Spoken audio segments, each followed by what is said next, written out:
Bonjour à tous et bienvenue sur So Fresh and Diet, la chaîne qui vous donne la pêche.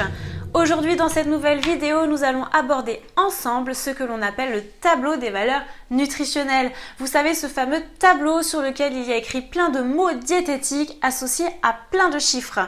Vous voyez de quoi je parle? Oui, cela. Avant de continuer, je vous conseille de visionner une de mes vidéos précédentes en cliquant sur le lien ici, car j'y définis les termes comme calories, protéines, nutriments, etc. Et j'y explique comment interpréter une liste d'ingrédients qui figurent sur les emballages alimentaires. Sur un emballage alimentaire, il y a deux données importantes qui vous permettent de classer votre aliment dans son groupe et de l'identifier tout de suite comme bon ou bien équilibré ou l'inverse. Ceci dans un but d'équilibrer vos repas pour être en forme, pour être en bonne santé et pour certains mincir. À noter que les deux colonnes qui vont nous intéresser, parce que concrètement elles vont être interprétables de suite, c'est la colonne pour 100 g de produit et la colonne par portion. Attention, c'est une portion recommandée et ça ne veut pas dire que c'est une portion que vous allez consommer d'office.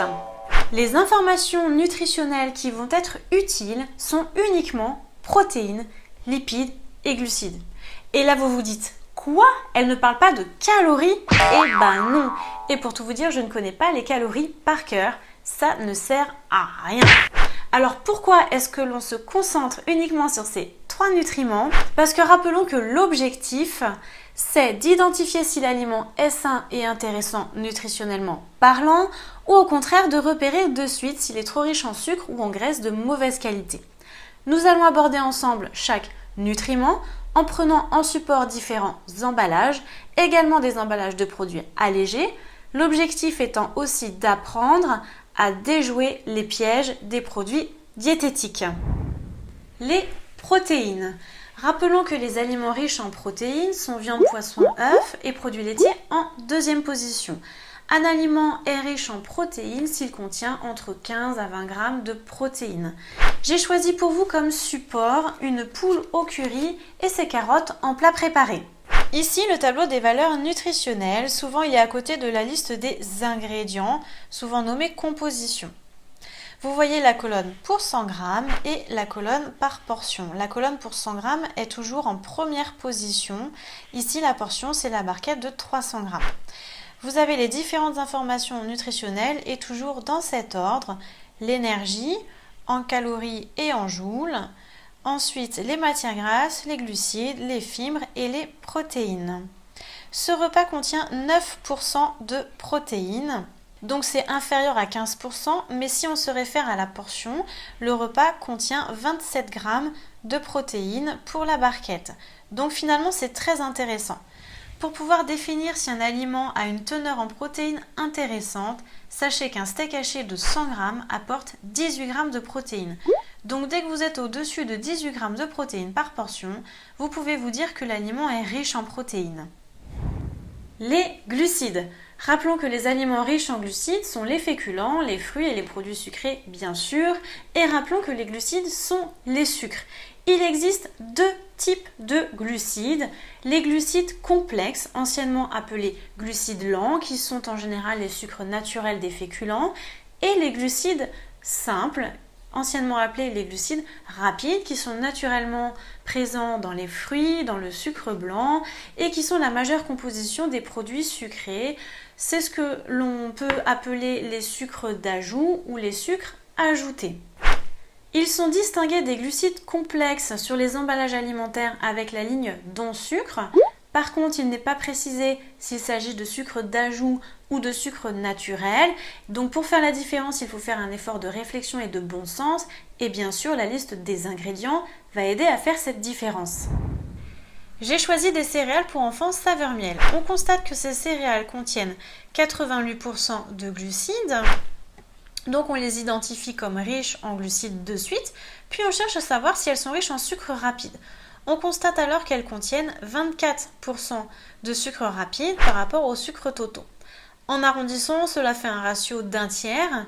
Et quand on regarde la liste des ingrédients de plus près, l'ingrédient principal est la farine de maïs, donc un féculent. Il y a aussi un peu de farine de blé. Si on additionne les deux, en arrondissant, il y a 75% des ingrédients qui sont des produits céréaliers. Ce que je vous propose, c'est de travailler avec des équivalences alimentaires.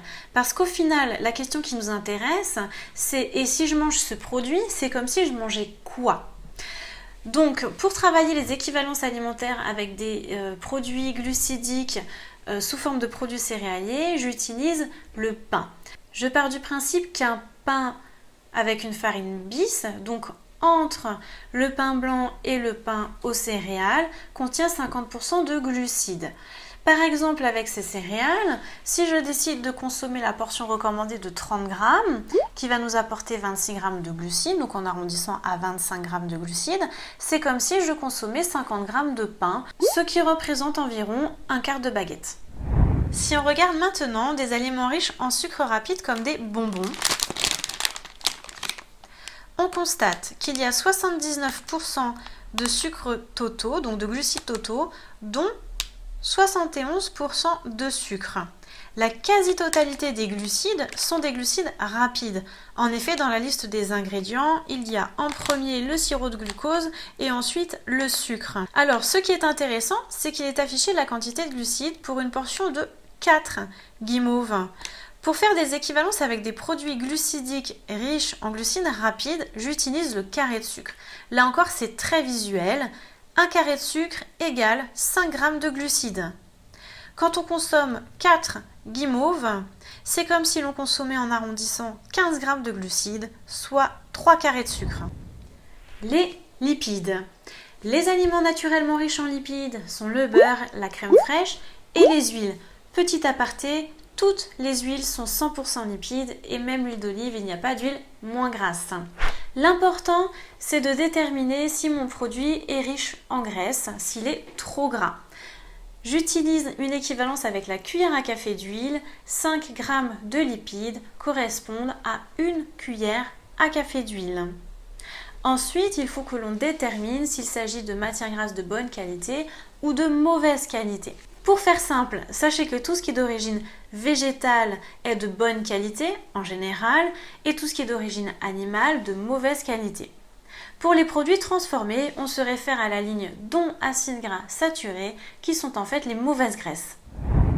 Par exemple, si on étudie des biscuits au chocolat, on constate que pour 100 g de biscuits, il y a 24 g de matière grasse, dont 15 g d'acides gras saturés, ce qui est important par rapport aux 24 g de lipides totaux. En effet, il y a du beurre dans le biscuit et dans le chocolat, et le beurre est issu de la crème du lait, donc est d'origine animale. Par contre, si on regarde l'emballage de la poudre d'amande, on constate qu'il y a 56 g de matière grasse, dont moins de 5 g d'acides gras saturés. Et oui, les amandes sont riches en matière grasse, mais ce sont des bonnes graisses. Analysons maintenant deux types de produits allégés. J'ai choisi la version allégée du plat préparé avec un poulet au curry, au riz et aux légumes.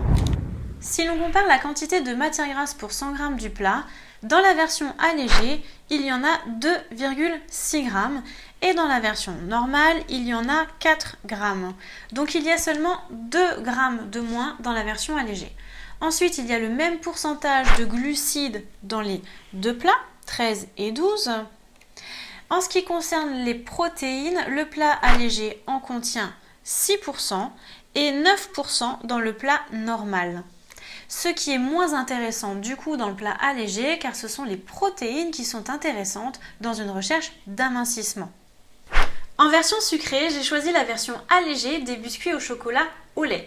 Sur l'emballage, il y a écrit sans sucre ajouté et moins 85% de sucre. De suite, ça donne envie, on se dit qu'on pourrait en manger un peu plus sans culpabiliser. D'ailleurs, à ce sujet, je pourrais vous faire une vidéo sur les envies de sucrer, les craquages et la culpabilité. Ça vous dit? Dites-le moi en commentaire. Analysons le tableau nutritionnel des biscuits allégés. En ce qui concerne les lipides, les biscuits allégés sont à 21 grammes et les biscuits normaux on a dit 24. Donc il y a seulement 3 grammes d'écart et le biscuit allégé a même 1 gramme de glucides de plus que le biscuit normal. Mais dans ce cas, pourquoi est-ce qu'il y a écrit moins 85% de sucre sur le paquet? Si on regarde la ligne des sucres dans le tableau nutritionnel des biscuits allégés, il y a seulement 3,5% de sucre parce qu'ils ont utilisé des polyols. C'est comme un édulcorant mais qui apporte quand même des calories. Donc ils jouent vraiment sur les mots car les glucides totaux sont équivalents à 1 gramme près. Si je fais une conclusion de cette vidéo, retenez que c'est grâce à la lecture des protéines, lipides et glucides sur le tableau des valeurs nutritionnelles que vous pouvez repérer si votre aliment est bon, bien équilibré ou l'inverse. Un aliment est intéressant s'il contient plus de 15 grammes de protéines par portion. Un aliment est riche en glucides s'il contient plus de 50% de glucides, mais que s'il y a peu de sucre distingué avec la ligne non sucre, c'est qu'il est riche en bon sucre, c'est que c'est peut-être un sucre lent. Un aliment est riche en lipides s'il contient plus de 20% de lipides, mais attention, il y a des aliments riches en bonnes graisses.